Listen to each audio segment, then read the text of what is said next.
तो पहला बच्चों क्वेश्चन है कि रानी केतकी की कहानी के लेखक का नाम लिखिए। तो बच्चों इसका जो है बहुत ही पॉपुलर नाम है मुंशी इंसा अल्लाह खां। हिंदी के प्रथम मौलिक उपन्यास का नाम लिखिए।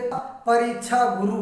भारतीय युग के दो निबंधकारों के नाम लिखिए। एक बालकृष्ण भट्ट, प्रताप नारायण मिश्र। द्विवेदी युग के दो निबंधकारों के नाम लिखिए। द्विवेदी हो गए हैं श्याम सुंदर दास। कि भारतीय युग के तीन नाटकों के नाम लिखिए। पहला तो है अंधेर नगरी और संयोगिता स्वयंवर, भारत दुर्दशा। संकलन त्रय का क्या अर्थ है? इसी को देश काल वातावरण के रूप में भी जाना जाता है। नाटक को आत्मकथा से क्या आशय है? जिस गद्य रचना में लेखक अपने जीवन की स्मरणीय घटनाओं का क्रमबद्ध वर्णन एवं विश्लेषण करता है उसे आत्मकथा कहते हैं। जीवनी का क्या मतलब है? तो किसी व्यक्ति और विशेष के जीवन की जन्म से लेकर मृत्यु तक की प्रमुख घटनाओं के जो है क्रमबद्ध विवरण को जीवनी कहते हैं। मैंने बताया ना कि हिंदी के प्रमुख तीन जीवनी लेखकों के नाम लिखो। तो है मनमथनाथ गुप्त, राहुल सांकृत्यायन, विष्णु प्रभाकर। जीवनी और आत्मकथा में अंतर मैंने अभी आपको समझाया कि जीवनी जो है दूसरे विषय में लिखी जाती है, आत्मकथा अपने विषय में लिखी जाती है। संस्मरण किसे कहते हैं?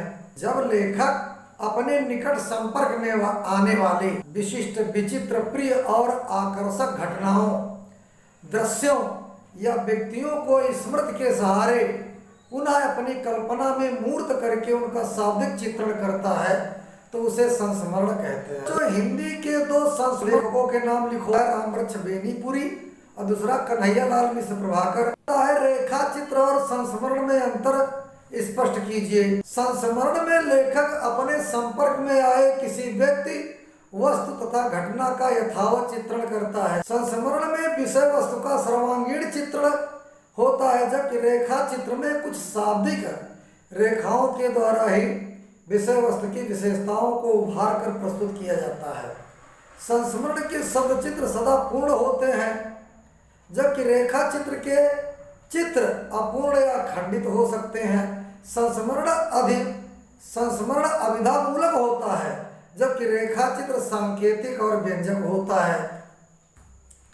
इसके बाद बच्चों नंबर 14 देखेंगे क्वेश्चन कि हिंदी के प्रमुख रेखा चित्रकारों के नाम लिखिए।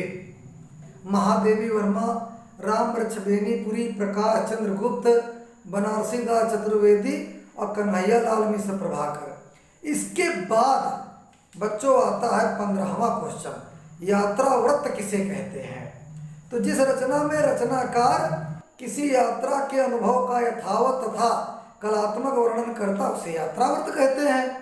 इसके बाद यात्रा वृत्त की प्रमुख विशेषताएं लिखिए। इसमें किसी स्थान विशेष की यात्रा के अनुभव का यथार्थ किंतु कलात्मक चित्रण होता है। नंबर 2, उस स्थान के रहन सहन, खान पान, वेशभूषा और निवासियों के आचार व्यवहार व वास्तविक चित्रण होता है। यात्रा वाले स्थान के प्राकृतिक सौंदर्य का वर्णन यथार्थ के धरातल पर किया जाता है। सच्चाई, यथार्थ माने सच्चाई के धरातल पर किया जाता है। इसमें निबंध, संस्मरण और कहानी के तत्वों का सम्मिश्रण होता है। लेखक संपूर्ण वृत्तांत में पूरे मनोवेग से उपस्थित होता है।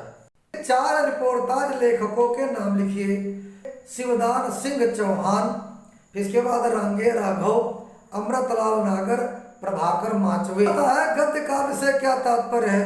तो जिस रचना में छंद के बिना भी कविता के गुणों का समावेश होता है उसे गद्य काव्य अथवा गद्य गीत कहते हैं। 20 क्वेश्चन देखो। गद्य काव्य के किन्हीं 2 लेखकों के नाम लिखिए।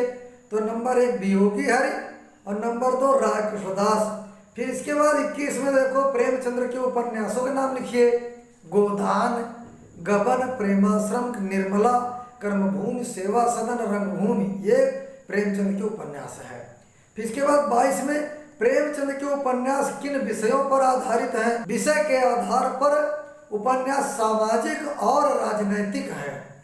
इनमें उन्होंने समाज सेवा, सामाजिक समस्याओं, कुरीतियों, अंधविश्वासों, परंपराओं, देश सेवा, नारी जीवन और गांव का जनजीवन आदि को चित्रित किया है। इसके बाद बच्चों हिंदी के सर्वप्रथम यात्रावर्त लेखक एवं उनकी रचना का नाम लिखिए। लेखक भारतेंदु हरिश्चंद्र हैं। पाश्चात्य दृश्य नाटक के तत्व लिखिए। वस्तु यानी कथा वस्तु। नंबर 2 पात्र। नंबर 3 कथोपकथन जिसको हम संवाद कहते हैं। नंबर 4 देश काल तथा वातावरण जिसको हम संकलन त्रय कहते हैं। देश काल और वातावरण को ही संकलन त्रय कहते हैं जो मैंने पीछे पढ़ाया। नंबर 5 भाषा शैली। नंबर 6 उद्देश्य। ये जो है 6 तत्व होते हैं। 25 में देखो जयशंकर प्रसाद के नाटकों के नाम लिखिए। तो देखो पहला चंद्रगुप्त, स्कंदगुप्त, अजातशत्रु, जनमेजय का नागयज्ञ, राजश्री, ध्रुव स्वामिनी, कामना एक घूंट, ये जो है जयशंकर प्रसाद के नाटकों के नाम है। धन्यवाद। और बच्चों हमारी वीडियो को सब्सक्राइब, लाइक और कमेंट करो, बेल आइकन घंटी बजा दो।